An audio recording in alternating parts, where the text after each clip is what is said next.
Hey, what's up guys? Today I'm going to be giving you a basic tutorial of how to code using Scratch. So, I hope you enjoy and let's get right into the video.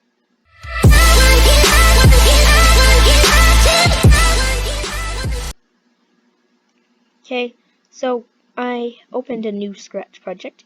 You can get to Scratch at the link in the description, scratch.mit.edu, and you can sign up for free. It's pretty fun.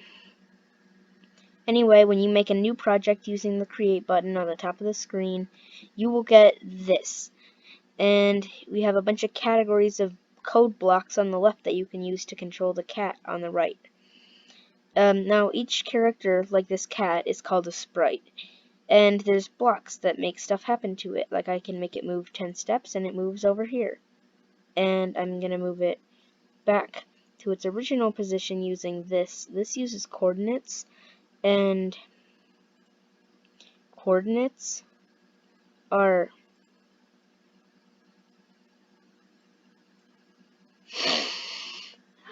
I'm trying to find the coordinate backdrop because there is one. So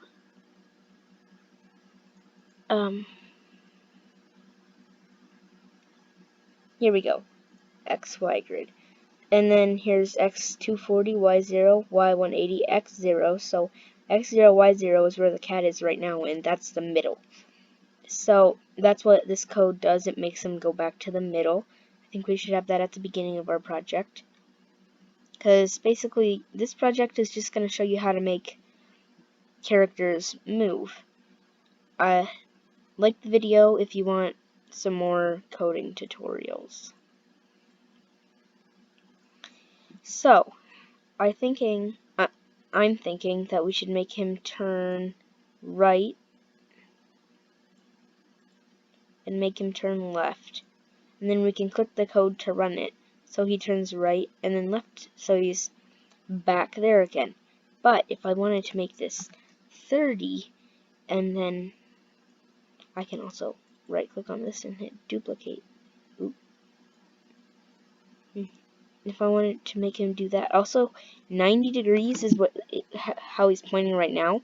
And just in case we mess up, we should have this at the top of our code, and also this. That's how that works. So we can make the cat turn. Also, you can change this to make it go less, and then like this. That's pretty cool. So now we can make him like meow when it starts. There's a bunch of sound effects that you can use using the Sounds tab. And then you can use the Sound section to control those sounds.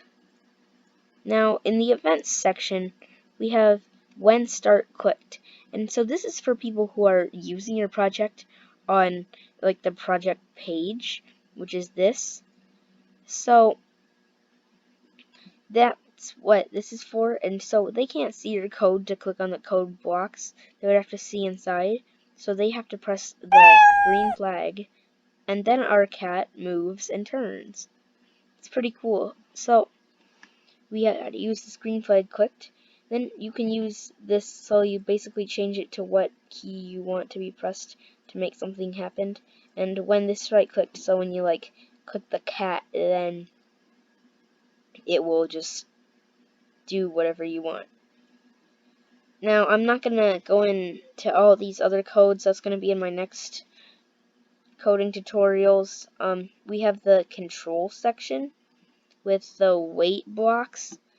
So you could wait 1 second, or you could change it to like 50 seconds or whatever you want. The repeat block, which I used earlier, it makes that code run multiple times. This amount of times. I could make it whatever I want. 3, 476, anything. This is forever. It makes the code do it all over and over again. So now we have an infinite turning meowing cat. I'm going to hit the stop button to stop that. And I'm going to get rid of the forever block. Then here we got the if block. So basically you could put something in here like if 1 plus 1 equals 2. That's just basic. You can use variables to control that. If my variable plus 1 equals 1, then, because like you can also click on this and it's true, because my variable is a default variable and it's always set to 0. Now the sensing section. These are used to sense if it's touching your mouse or another sprite or the edge of the screen, if it's touching a certain color, or a color on the sprite that's touching another color, and the distance to the mouse. Now this one acts as kind of like a variable. And then this one is ask. You can make him say, what's your name? And then this box down here will pop up. You can type in it, and later I'll show you how to make an interactive cat. Now we've got this variable. Now it will say what you answered to the what's your name question. I put Jabin. We got the when space pressed button. We have all these things. So this is just sensing if it's pressed. It's pretty much like this, except it doesn't run a certain code when it's pressed. You could use it inside another script, like an if block, like I showed you before. We've got the mouse position blocks, and if the mouse is down, so that's pretty much if you're pressing a mouse button. Then you can set the drag mode to draggable, and you can drag the cat around. And we have loudness variable, so we can see how loud I'm talking. I made a loudness meter one time. We have a timer that goes on from the first time that you click the start flag, and a reset timer block, which resets the timer. We have this one complicated block that you can like backdrop name of stage, or you can do volume of stage, my variable of stage. It's just another variable thing. Now this one is pretty cool. You can this one connects to your computer, and you can see year, month, date, day of week, hour, minute, and second, all by using this block. It's 2020, but next month it's not going to be, so days since 2000, that's a lot of days. I don't know why they made that variable, but okay. And you can sense your username. This only works when you're signed into Scratch, which I am. I'm Windows Wiz 1234 on Scratch. Go follow me there. And it just senses your username. So, like, if you're making an interactive project, you could have the sprite that's interacting with the user call the user by their username. We also have these operators, which are pretty much the most complicated out of all of them. We have like these plus, minus, times, divided by. Then we have a pick random from 1 to 10 is greater than, less than, equals, and then and, which you can put these into, or not. So like not 6 equals 50, and that would say true because 6 does not equal 50. We have join, and then you can type whatever you want here. If you join apple and banana, it makes apple banana. If you join subscribe to me and on YouTube, it makes subscribe to me on YouTube. Cool. We've got letter 1 of something, so like letter 1 of apple would equal A, letter 4 of apple would equal L. Length of apple, you could set it to whatever you want, and then it would tell you how many letters it has. And if the word contains that letter, which is true, then it will run a specific code in an if block. Mod, we don't need to know this, and round, that just rounds a number, like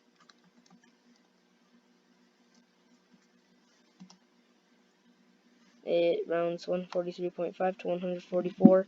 And this is trigonometry stuff. sine, cosine, all that kind of stuff. We've got variables, which here you can just make a variable and set it to anything. And once you become a Scratcher, which means you have 2 projects at least and have been on Scratch for more than 2 weeks active and commenting, you can make cloud variables, which are the same for everybody that's using your project. And sometime I'll show you how to make a cloud game. I like those. Okay, so we got variables here. You can set your variable to whatever, you can change it by whatever, you can show it, you can hide it, and lists. You can make a list, and then you can add stuff to it with this block. You can delete it all with this block. You can delete certain parts of it. You can insert things at specific parts. You can replace item 1 of list 1 with thing, and then item 1 of list, so it will make a variable telling you what it is, but there's no item 1. But now that there's an item 1, it says thing, because that's what's there, it says thing. Item number of thing, it's 1. Length of list, it's 1, because there's only 1 item in the list. And if the list contains thing, then it's true. It's like if the list contains anything that you put in there, if any spot in the list contains it, then it would set it to true. And you can show list and hide list. And my blocks. We're not going to go really into this one, but pretty much what you can do is name a block, and then it has this, and you can just use it, I guess. Like, it's putting this here, and it runs this code as one block, so instantly it doesn't, like, take a lot of code to do it, and then you just use this. It's like a broadcast, except it doesn't run it, like, it runs it instantly, so. That's it for this coding tutorial.